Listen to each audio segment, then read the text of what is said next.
saudara-saudara. Coba kita ulang sekali lagi. Shalom. Shalom. Ada sukacita di hari Minggu ini. Amin. Amin. Oh, keras sekali. Ada sukacita di hari Minggu ini. Amin. Amin. Oke, walaupun banyak tantangan seminggu yang kita hadapi, tapi kita tahu bahwa Tuhan beserta kita ya saudara-saudara. Oke, Ben boleh silakan ditampilkan. Nah, ini adalah judul khotbahnya, judul sharenya. Kita baca bersama-sama ya saudara. 1, 2, 3. Hidup maksimal dan berdampak. Hidup maksimal dan berdampak. Ada dua kata nih, maksimal dan berdampak. Maksimal. Kalau menurut Hena, maksimal itu apa sih?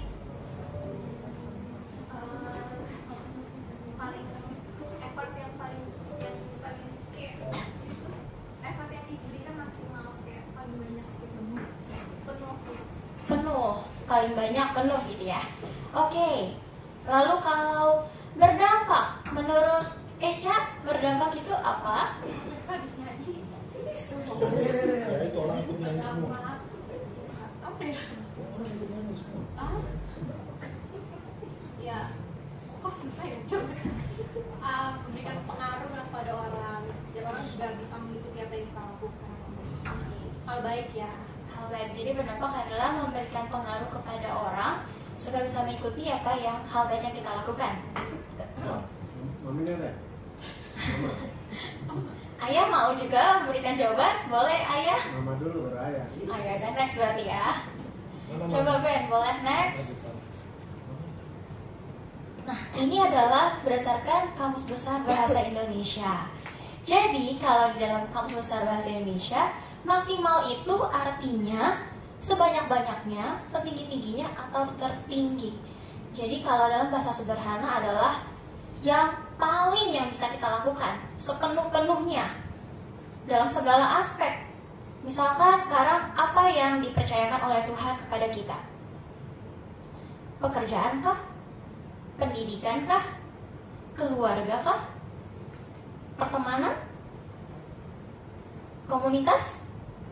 Semua yang Tuhan percayakan, kita lakukan semuanya secara sepenuh hati kita, sepenuh yang kita bisa.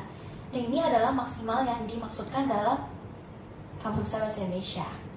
Lalu kalau yang kedua, berdampak. Dampak ini sudah sangat sering kita bahas ya saudara-saudara. Dari tahun berapa kita bahas berdampak ini?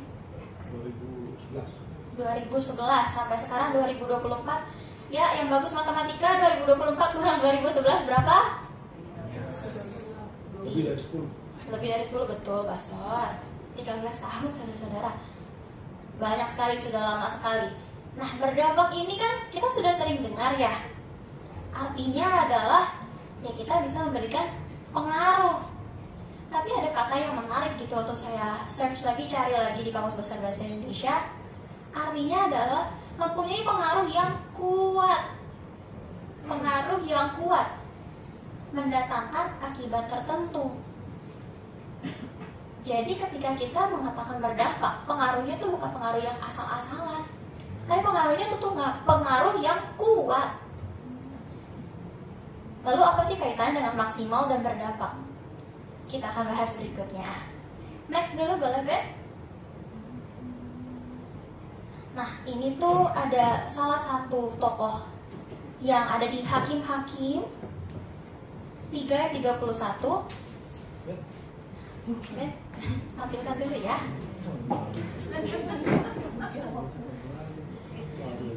Atau boleh buka masing-masing sambil Ben juga. Hakim-Hakim 3 ayat 31.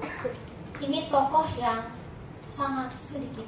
Baru cuma ada satu ayat di dalam Alkitab, betul gak? 2 ayat di dalam Alkitab. 5 ayat 6. 5 ayat 6. Satu lagi. Oke. Hakim-Hakim 3 ayat 31.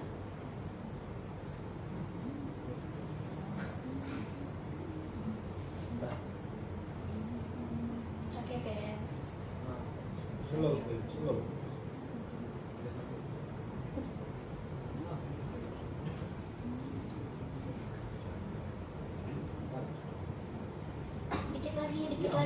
Oke.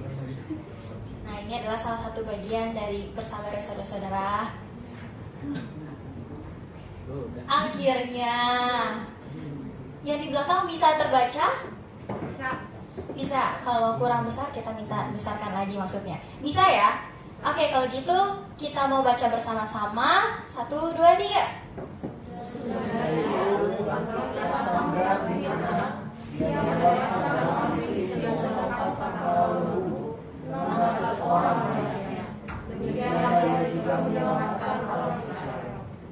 Oke, saya bacakan sekali lagi. Hakim-Hakim 3 ayat 31. Sesudah dia, bangkitlah Samgar bin Anat. Ia menewaskan orang Filistin dengan tongkat penghalau lembu, 600 orang banyaknya. Demikianlah ia juga menyelamatkan orang Israel. Boleh balik ke slide-nya? Samgar, ada yang sudah pernah dengar nama ini sebelumnya? 1 di belakang. Ada lagi? Pastor pasti pernah. Kok gak angkat tangan Pastor? Ya 2 berarti. Berarti ada 2 yang sudah pernah mendengar ini dari sekian banyak. Memang tokoh yang hanya 2 ayat dibahas dalam Alkitab, tapi mempunyai dampak yang begitu luar biasa sampai bisa mengalahkan orang Filistin, membunuh 600 orang. Bukan jumlah yang sedikit ya saudara-saudara, bukan 6 orang, 600 orang dengan tongkat penghalau lembu, tongkat untuk lembu itu. Nah, kita coba di sini keteladanan Samgar dalam hidup maksimal adalah, kan tercatatnya satu tuh di tadi ya, Hakim-Hakim 3:31. Tapi itu di sana menceritakan bahwa walaupun dengan sedikitnya informasi, tapi ada efek yang luar biasa yang ditimbulkan, bisa membebaskan orang Israel, saudara-saudara. Kebayang gak sih, kenapa sih Tuhan pakai yang cuma dicatatnya sedikit banget gitu, kayak gak signifikan, tapi efeknya bisa luar biasa, saudara-saudara. Satu hal yang seperti menyelenting saya sedikit waktu membaca ini adalah Tuhan tuh bisa pakai siapa aja, saudara-saudara. Bukan hanya orang terkenal, bukan hanya orang dengan jabatan tinggi, bukan hanya orang dengan kuasa yang banyak untuk bisa do something, melakukan sesuatu. Tapi siapapun kita, ketika kita mau dipakai Tuhan, ya jadilah kehendak Tuhan. Amin. Dan ini adalah suatu bentuk keteladanan yang luar biasa. Boleh next, guys? Nah, ini kan sudah disebut tadi ya. Jadi memang informasi tentang Samgar ini sangat sedikit, saudara-saudara. Di sini hanya 2 orang yang sudah pernah mendengarnya. Kalau tokoh-tokoh lain, Musa sudah pernah dengar semua, Abraham, siapa lagi kita bisa sebutkan, banyak sekali. Tapi kenapa sih Tuhan mau pakai seorang yang dicatatnya aja sedikit untuk bisa buat efek yang luar biasa, untuk mengajarkan kita sebenarnya, saudara-saudara. Kita ini sebenarnya kalau kita mau lihat-lihat lagi ya lebih jauh, siapa sih? Butiran debu. Ada lagu dunia, aku tanpamu adalah butiran debu. Ya benar, kita tanpa Tuhan hanya butiran debu. Dan pada akhirnya Tuhan berikan nafas, kita mau dipakai Tuhan, jadilah kehendak Tuhan untuk kita lakukan dalam muka bumi ini. Tapi kembali lagi, apakah kita benar-benar mau menjadi alatnya Tuhan? Tuhan bisa pilih siapa aja, bukan mengenai apa yang melekat pada kita, kemampuan kita, untuk kita bisa dipilih Tuhan. Tapi ketika Tuhan pilih kita, bagaimana respon kita? Apakah kita mau melangkah bersama dengan Tuhan, atau kita tidak mau? Bisa aja dong kalau misalkan nih kita secara logika ya, Samgar cuma dicatat sedikit, diceritakan sedikit. Waktu dia disuruh Tuhan, kamu bebaskan orang Israel. Gak mau, kenapa harus aku? Aku aja bakal catat cuma sedikit. Aku cuma punya tongkat untuk menghalau lembu. Kenapa harus aku? Kenapa enggak mereka-mereka yang sudah punya perisai, yang sudah punya alat perang lengkap? Secara manusia kepikirkan kita pasti ada argumen-argumen seperti itu. Contoh di dalam kehidupan kita yang sekarang.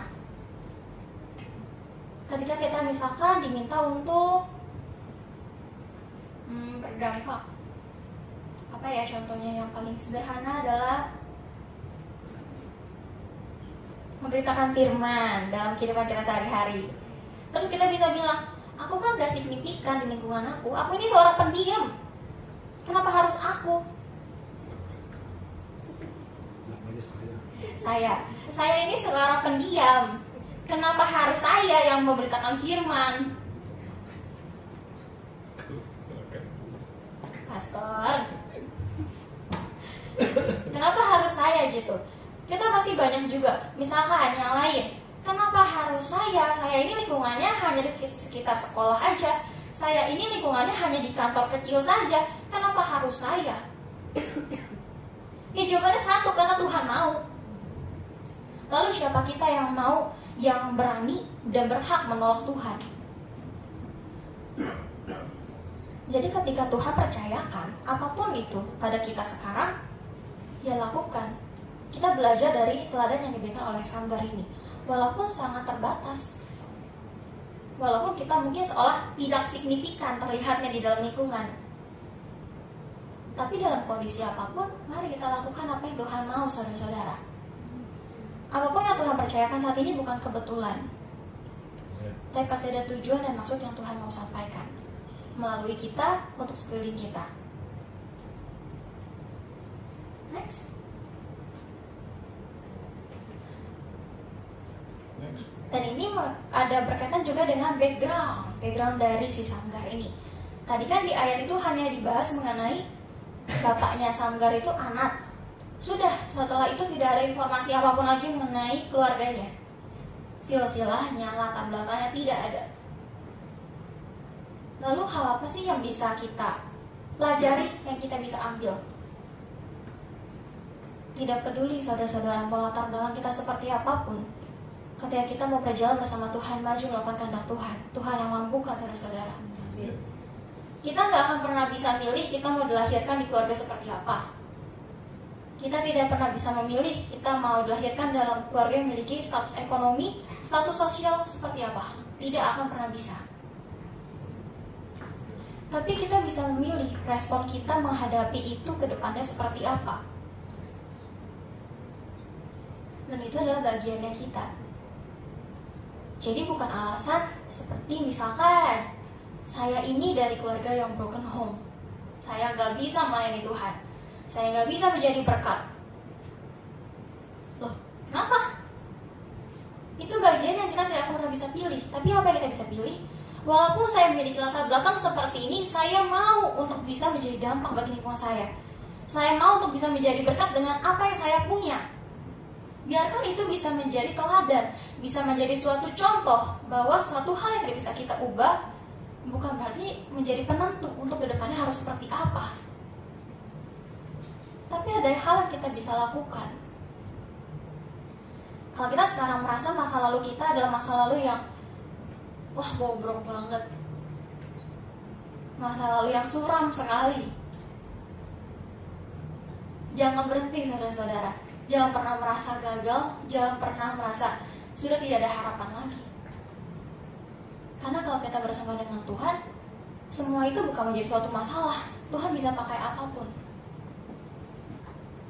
Bukankah kita sering melihat ada orang-orang yang masa lalunya tidak baik, tapi Tuhan pakai secara luar biasa untuk menjadi berkat bagi sekelilingnya, menjadi saksi yang nyata bahwa memang manusia bisa berubah kalau bersama dengan Tuhan. Jadi terlepas dari apapun yang ada di masa lalu kita, ya ayo jangan bersembunyi di balik itu. Melangkah bersama dengan Tuhan menuju pada masa depan sesuai dengan kehendaknya Tuhan yang mau kita kerjakan. Next. Maksimal meski sederhana. Di ayat yang tadi itu dibilang membunuh 600 orang dengan apa?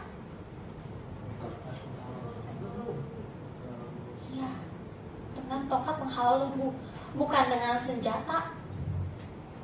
Apa tuh games-games yang sekarang itu yang tembak-tembakan, bukan pakai yang canggih-canggih kayak gitu, bukan pakai bom, bukan pakai meriam yang besar, ya. Hanya pakai alat yang sederhana. kita kebanyakan ini saat mau melakukan kehendaknya Tuhan atau melakukan yang dipercayakan, selalu berpikir, ya oke, nanti yang wah sekalian. Semua itu gak akan bisa menjadi yang wah kalau gak dimulai dari hal yang sederhana. Dan Tuhan itu berkuasa atas segalanya. Jadi gak harus kita mempunyai segala sesuatu yang wah dulu.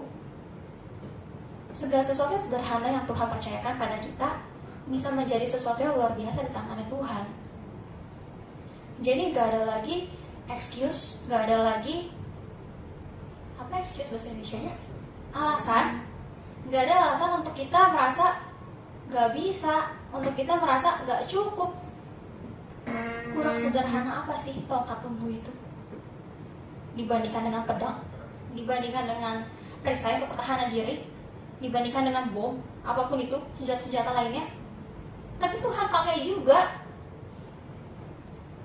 Apa yang ada pada kita sekarang? Hal sederhana apa yang ada di kita? Jangan pernah anggap itu menjadi hal yang berlalu begitu saja. Tuhan bisa pakai itu. Apa sih kekuatan sederhana yang kita miliki saat ini?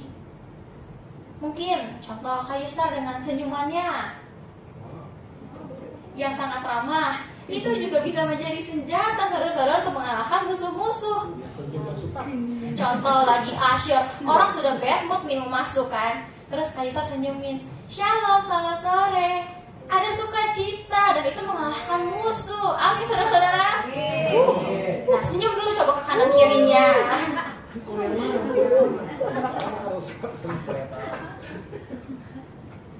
Contoh-contoh berikutnya, misalkan Eca.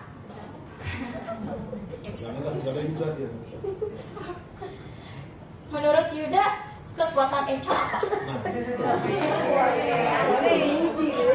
Nah itu. Apa kekuatan Yuda? Salah satu yang paling sederhana gitu. Intimidasi.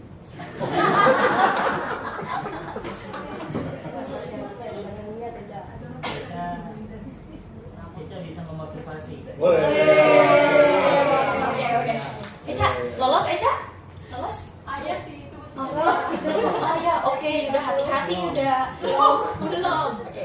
Jadi menurut Yuda, salah satu kekuatan Eca adalah bisa memotivasi. Mungkin orang bilang, ya sederhana sekali, orang juga semua bisa kok, kayak kamu pasti bisa. Mungkin semua orang bisa gitu.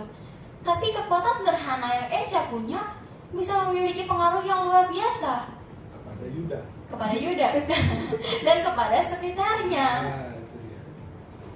Misalkan muridnya Eca ini paling update di Instagram ya saudara-saudara. Jadi silakan di follow Instagramnya Eca untuk bisa melihat. Oh, mau promosi sekalian? Boleh. Like, promosi sekalian. Subscribe. Contoh di Instagram Eca tuh sering tentang murid-muridnya Eca ya. Bagaimana Eca mengajar, bagaimana Eca ngobrol dengan murid-muridnya dan ngajarin piano nih. Terus Eca bilang, "Oh ya kamu bagus, ayo bisa." Terus ntar ada selfie bareng dulu, main TikTok bareng. Anak murid yang lagi bad mood disuruh belajar, dapat guru yang begini, kira-kira ada berubah gak moodnya? Ada. Segala sesuatu yang kita anggap sederhana tidak sesederhana itu bagi orang lain, saudara-saudara. Senyum kita di pagi hari untuk menyambut orang rumah, untuk menyambut security, untuk di sekolah, untuk guru, untuk teman kerja, tidak sesederhana itu untuk mereka. Jadi segala sesuatu yang kita anggap sederhana, pergunakan itu dengan maksimal. Untuk tujuan apa? Menggenapi apa yang Tuhan mau bagi kita untuk kita lakukan.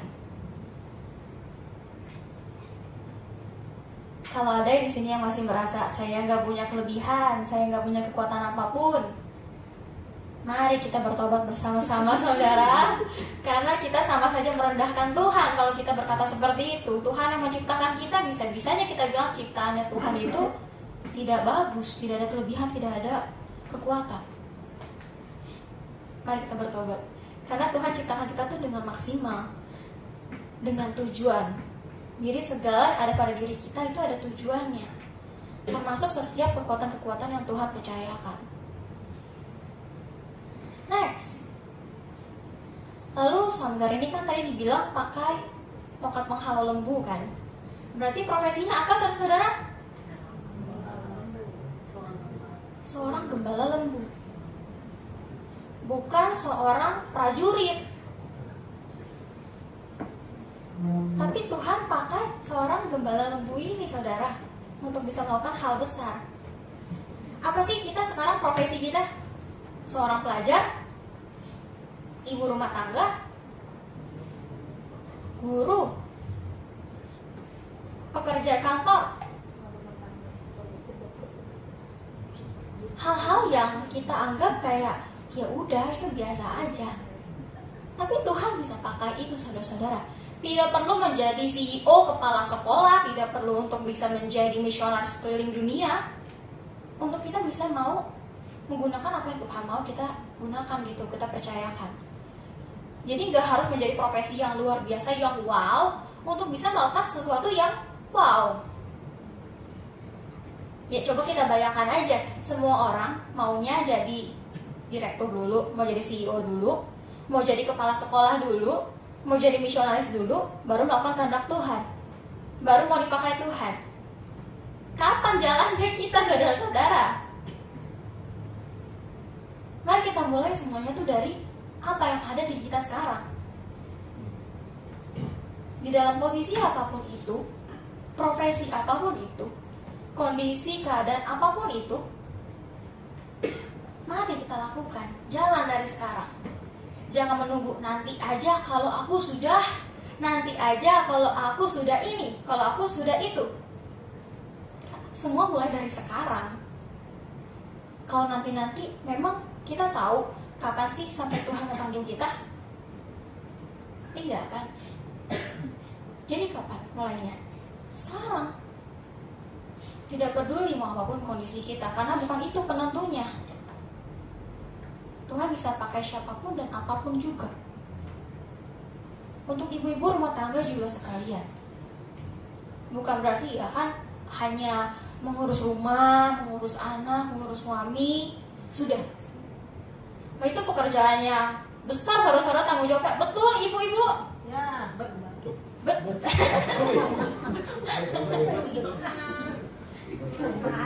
Itu pekerjaan yang besar. Jadi kembali lagi, apa yang kita anggap sederhana belum tentu sederhana itu di pandangan orang. Jangan suka mengecil-ngecilkan diri kita sendiri, saudara. Kita ini ciptaan Tuhan yang luar biasa. Jadi kalau kita mengecilkan diri sendiri sama dengan kita sedang merendahkan Tuhan. Siapa yang berani merendahkan Tuhan? Gak ada kan? Ya berarti stop mengecilkan diri sendiri. Coba kiri kanan tepuk dulu. Stop mengecilkan diri sendiri. Bukan fisik ya saudara-saudara. Ya Allah, mohon maaf.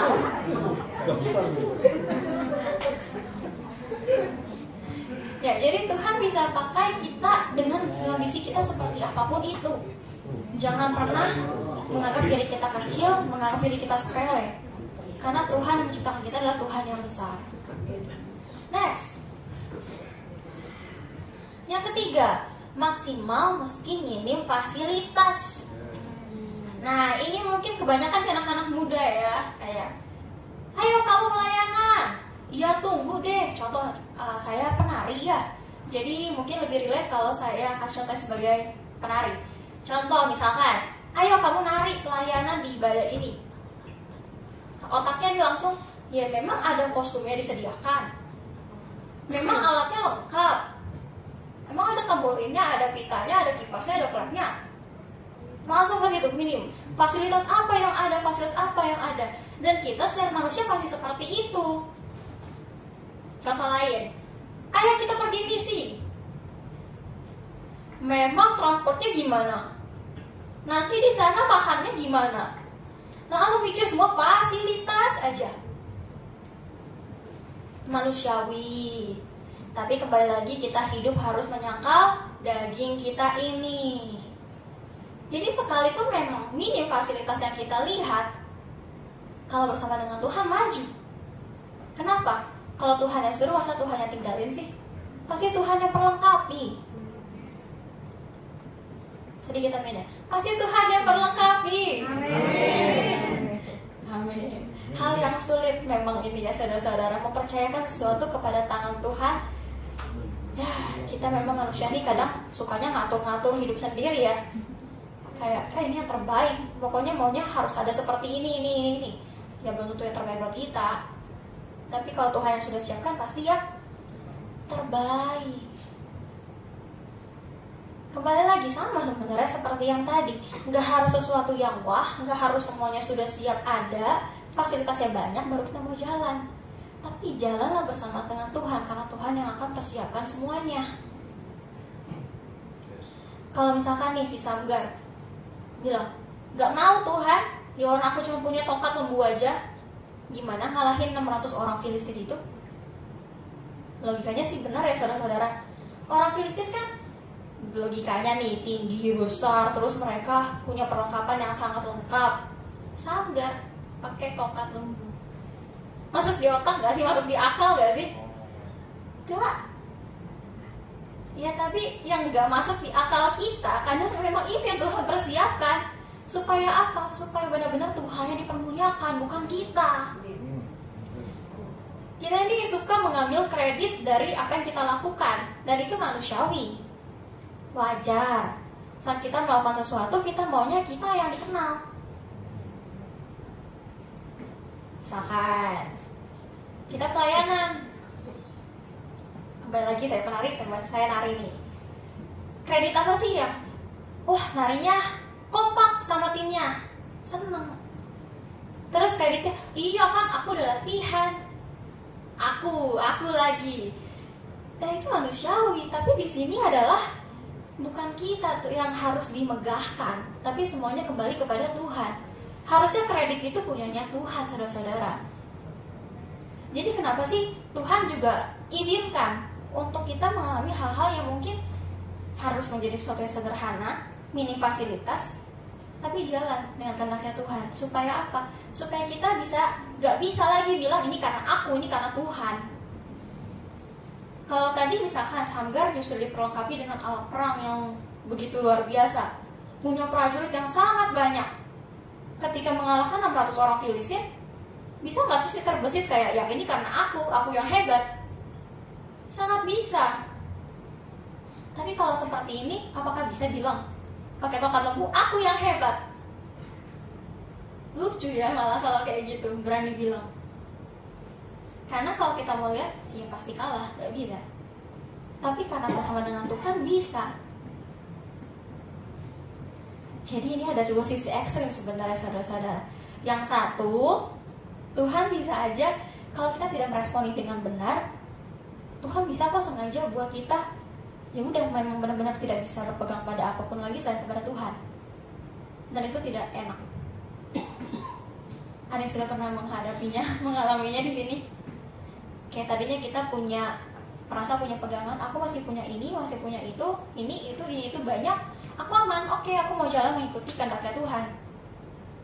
Tapi suatu ketika Tuhan seperti cut, dan kita nggak punya, kayak merasa aku nggak bisa pegang yang ini, aku nggak bisa pegang yang itu, tapi aku mau jalan sama Tuhan. Kan ada ya yang kekeh banget, ya karena aku, jadi karena aku punya ini itu aku bisa jalan, semua baik-baik aja. Tapi kalau respon kita terus seperti itu, ya jangan sampai Tuhan harus cut dulu semuanya, kita benar-benar total gak ada, baru kita mau benar-benar berpegang pada Tuhan.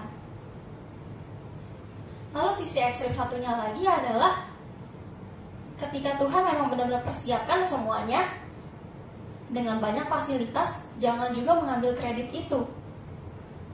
Kenapa? Karena pada dasarnya segala sesuatu adalah milik Tuhan, punyanya Tuhan. Kita sekarang yang ada ini memang dipercayakan Tuhan. Jadi apapun yang ada pada kita, fasilitas ya kalau di sini bahasanya fasilitas apapun yang ada, ya jalan. Karena intinya bukan pada fasilitasnya, bukan pada apa yang melekat pada kita, tapi apakah Tuhan mau dan kita mau meresponinya. Kalau anak-anak sekolah, Misalkan fasilitasnya adalah, ya kan aku nggak punya uang banyak untuk bisa hangout sama temen dan pada akhirnya memberitakan firman Tuhan.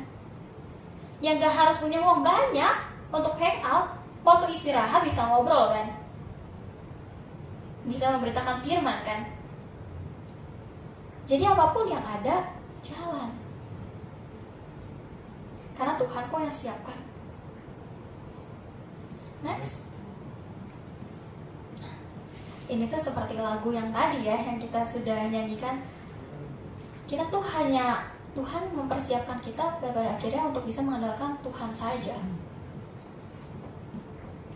Kayak tadi, kalau misalkan kita punya segalanya, manusia cenderung ambil kredit untuk itu. Ini karena aku, ini karena kita yang bisa. Tapi kita tahu bahwa semuanya adalah punya Tuhan. Kekuatan kita pun berasal daripada Tuhan. Jadi kalau kita bisa do something sekarang, jangan pernah kita sombong, saudara-saudara. Karena keberhasilan kita pun semua dari Tuhan. Mudah sekali tuh Tuhan membalikan telapak tangan buat kita dari tinggi, turun, jatuh, mudah. Atau kebalikannya, dari bawah sekali Tuhan angkat, mudah. Mari kita responi segala sesuatu dengan benar. Andalkan Tuhan dalam segala hal. Karena kalau kita mau memandang kekuatan kita di dunia ini, sekalipun orang terkaya di dunia, sekalipun orang yang punya kuasa tertinggi di dunia, sebanding apa sih dengan Tuhan kita? Nggak ada apa-apanya. Tuhan yang ciptain semuanya. Jadi apakah lebih enak bergantung pada orang dengan kuasa tertinggi atau kepada Tuhan? Tuhan yang walaupun tidak kelihatan tapi ternyata punya semuanya dan yang sudah mengatur segala sesuatu. Bahkan sebelum kita ada dalam dunia ini, sampai pada waktu kesudahannya yang kita juga nggak tahu. Next. Nah ini kesimpulannya. Jadi hidup maksimal. Maksimallah meski kita terbatas. Maksimallah meski kita sederhana. Maksimallah meski kita minim fasilitas. Ya kita harus menyadari bahwa kita sebagai manusia memang manusia yang terbatas. Tidak harus menjadi sempurna. Saya pernah dibilang, berikan ruang ketidaksempurnaan di dalam dirimu. Supaya apa? Supaya Tuhan yang dinyatakan penuh dan sempurna dalam dirimu. Jadi kalau misalkan memang kita memiliki kekurangan-kekurangan atau keterbatasan dalam hidup kita, ya nggak apa-apa. Karena memang kita manusia yang tidak sempurna. Tapi biarkan melalui keterbatasan itu, ketidaksempurnaan itu, kuasa Tuhan yang sempurna dalam diri kita. Supaya kita bisa maksimal. Sehingga apa? Bukan kita yang memiliki kredit itu. Bukan kita yang dipermuliakan, tapi Tuhan yang dipermuliakan. Sederhana. Maksimallah meski kita sederhana. Tidak harus menjadi yang wah. Untuk melakukan sesuatu tuh gak harus menjadi sesuatu. Untuk do something gak harus menjadi something dulu. Tapi untuk bisa menjadi sesuatu, lakukanlah sesuatu. Oke, belibet. Kita ubah. Agak bingung ya. Jadi kita gak harus menjadi sesuatu dulu, baru kita melakukan sesuatu. Kalau bahasa sekarang tuh gak harus jadi orang besar dulu untuk kita bisa melakukan sesuatu. Tapi melakukanlah sesuatu dulu untuk kita menjadi orang yang besar. Besarnya bukan taraf dunia ya, saudara-saudara. Tapi besar di sini adalah dimaksudkan kita mau menjadi pelaku-pelaku firman, menjadi alat bagi kerajaan Allah dalam muka bumi ini. Jadi nggak perlu menunggu sesuatu yang mewah, sesuatu yang megah, sesuatu yang wah. Apapun keadaan kita, sesederhana apapun kita bisa menjadi maksimal. Maksimallah dalam apa yang Tuhan percayakan saat ini.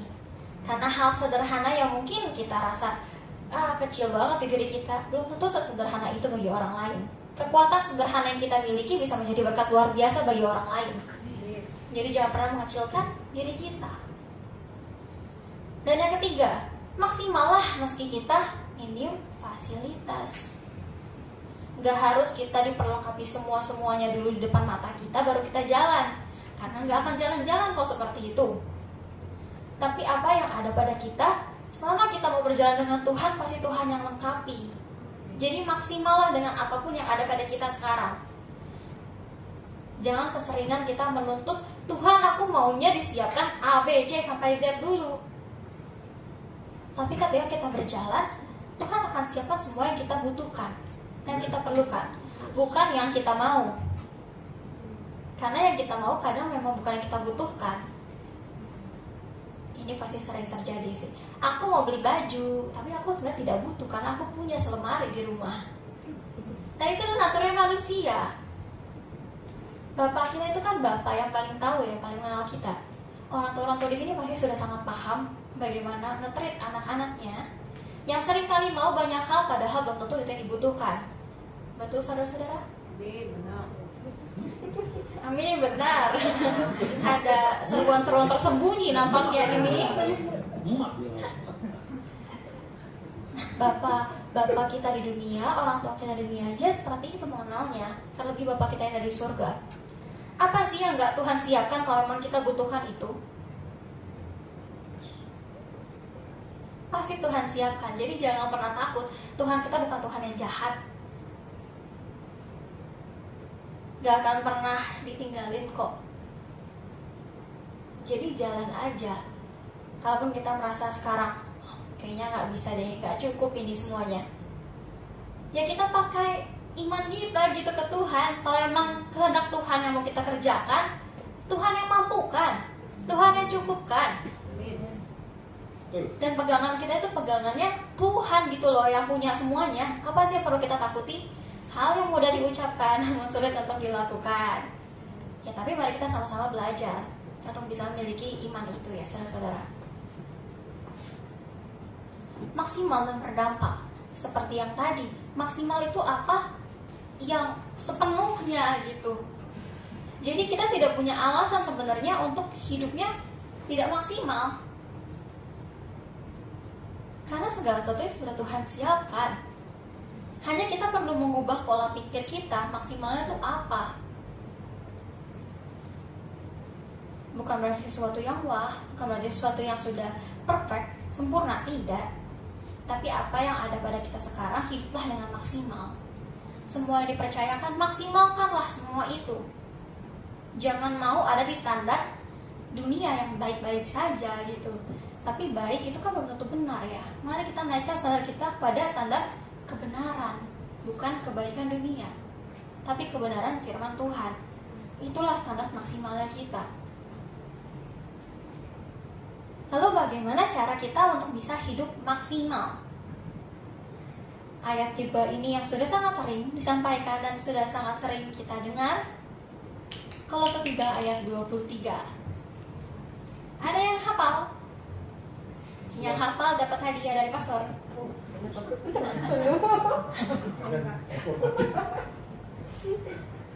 Bu, Eca hafal? Angkat tangan. Ini pokoknya lakukan segala sesuatu seperti itu Tuhan ya nggak sih? Ya, betul.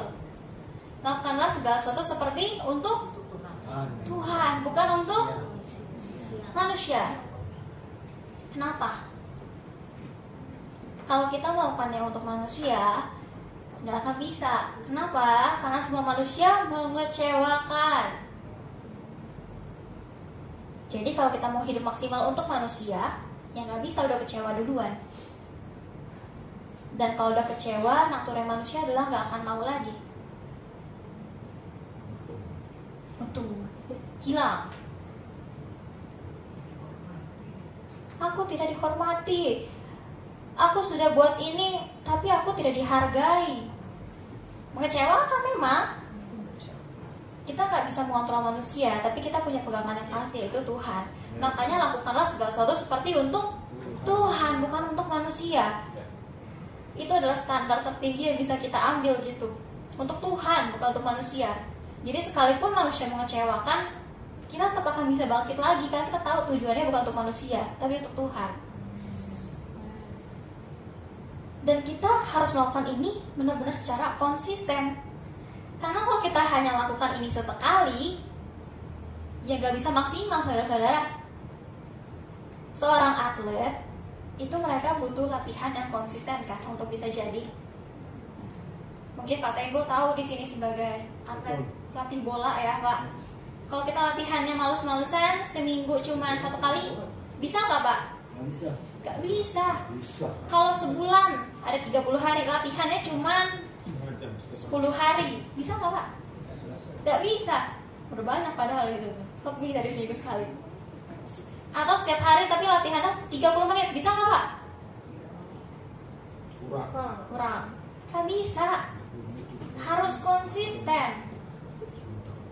Dan ini adalah hal yang menyita tenaga pasti, menyita emosi pasti. Tapi kembali lagi, apapun yang kita lakukan, lakukanlah seperti untuk Tuhan. Konsisten lah. Ini kita sempat bahas di KGC kemarin. Yang ikut komsel, hai. Jadi kemarin di KGC itu kita bahas mengenai apa arti konsisten. Konsistennya itu adalah kita menghidupi. Jadi ketika kita mengatakan kita konsisten, sampai kapan? Sampai Tuhan panggil kita. Jadi ketika kita melakukan segala sesuatu seperti untuk Tuhan, sampai kapan batasnya? Sampai Tuhan panggil kita. Sampai Tuhan nyatakan tugas kita sudah selesai. Jadi hiduplah dengan maksimal sampai kapan? Sampai Tuhan nyatakan kita sudah selesai tugasnya dalam dunia ini. Dan kita perlu berkomitmen untuk itu, saudara-saudara. Ini timbal balik sih, komitmen konsisten. Karena tanpa kedua ini kita gak akan bisa apa-apa. Hanya akan jadi hal yang sementara. Dan biasanya sementara ini akan mengecewakan lagi pada akhir-akhirnya. Jadi mari kita belajar untuk kita bisa berkomitmen, konsisten untuk hidup maksimal, dan lakukanlah segala sesuatu seperti untuk Tuhan, bukan untuk manusia. Next, ini suatu pertanyaan refleksi bagi kita semua. Sudahkah kita hidup dengan maksimal? Atau kita selama ini masih hidup dalam yang ya udahlah, yang penting dunia udah lihat aku baik. Tapi balik tertarik lagi standar kita bukan kepada standar baik dunia, tapi pada standar kebenaran firman Tuhan. Dan yang kedua, dampak apa yang kita berikan bagi sekeliling kita? Karena seperti arti yang di awal, ada pengaruh kuat yang kita berikan. Jadi hati-hati bagaimana kita meresponi sesuatu, bagaimana kita berperilaku, bertindak, berkata. Semua itu ada pengaruhnya. Jadi kita punya suatu pilihan. Apa yang mau kita kerjakan? Apa yang mau kita lakukan? Dampak apa yang mau kita berikan? Dan efeknya akan sangat kuat. Jadi marilah kita bijaksana untuk bisa memilah. Nah ini tuh kita sebenarnya, aku sama Eca gak janjian ya untuk lagu-lagunya. Eca deg-degan ya setiap dipanggil ya. Maaf ya. Gak janjian saudara-saudara. Tapi waktu tadi seperti terlintas gitu. Yang percaya pasti Roh Kudus yang aktif ya mengingatkan kita semua kan. Tadi kan lagunya adalah yang pertama, Allah sumber kuatku ya. Hanya Tuhan milik kita di dalam dunia ini. Gak ada lagi yang kita miliki. Yang kita inginkan di dunia ini hanya Tuhan. Jadi mau gimana pun kondisi kita, sesederhana apapun keterbatasan kita, fasilitas yang minim mungkin, ya Tuhan kekuatan kita saudara-saudara. Harusnya kita punya suatu desire, keinginan, ya hanya Tuhan gitu. Itu sangat memampukan kita. Dan lagu terakhir adalah jadikan aku indah yang kau pandang mulia. Yang siapa yang dipandang mulia? Iya, kita dipandang Tuhan mulia. Jadi bukan dipandang oleh orang lain mulia, tapi dipandang Tuhan. Kalau kita dipuji oleh orang tua seneng ya, anak-anak. Wah, good boy, kamu baik sekali hari ini. Wah, nilai kamu bagus ya. Iya, papa bangga sama kamu. Senang. Ini bapak kita loh di surga yang bilang kayak gitu. Pasti lebih bangga kan rasanya. Jadi saat kita melakukan segala sesuatu, ya semuanya untuk Tuhan, bukan untuk manusia. Dan ada kata-kata, ajarku berharap hanya kepada Tuhan, ajarku berharap hanya kepadamu. Biarlah semuanya itu hanya dari Tuhan, kekuatannya kita berharap kepada Tuhan untuk kita bisa maksimal